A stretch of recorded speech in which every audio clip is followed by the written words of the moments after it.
Der er altså nogen, der har spurgt mig, hvordan vi egentlig hælder af vores mælkekartoner. Og jeg vil gerne vise det. Det er nemmere at vise det, end at fortælle det. Når man har en helt fyldt mælk, så tager man den egentlig bare i håndtaget, hvor der er fyldt af luft, og så hælder man op i sit glas eller på sin cornflakes lige så meget, som man egentlig gerne vil have. Og så sætter man den ned, og den står af sig selv.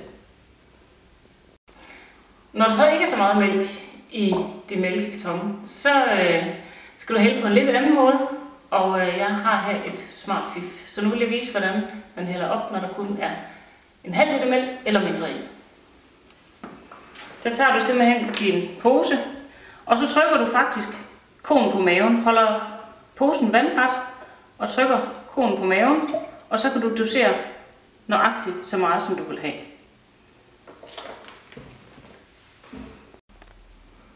Nu er jeg jo kaffedrikker, og jeg vil gerne have mælk i min kaffe. Så nu vil jeg gerne vise, at man også godt kan hælde mælk op i en lille kop.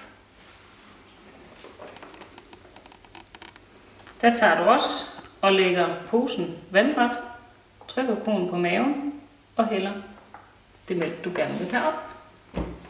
Så er der kaffe. Vi har valgt at bruge den her lidt utraditionelle emballage til vores mælk af forskellige årsager. Dels fordi, at den her består af 40% kridt, så den forurener ikke særlig meget. En anden årsag det er, at når den er tom, fylder den ikke særlig meget i affaldsspanden.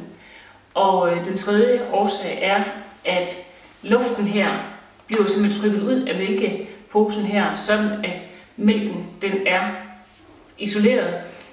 Det beholder en helt anden kvalitet af mælkesmagen hele vejen igennem. Så det er de overvejelser, vi har gjort, da vi valgte den her mælkekarton.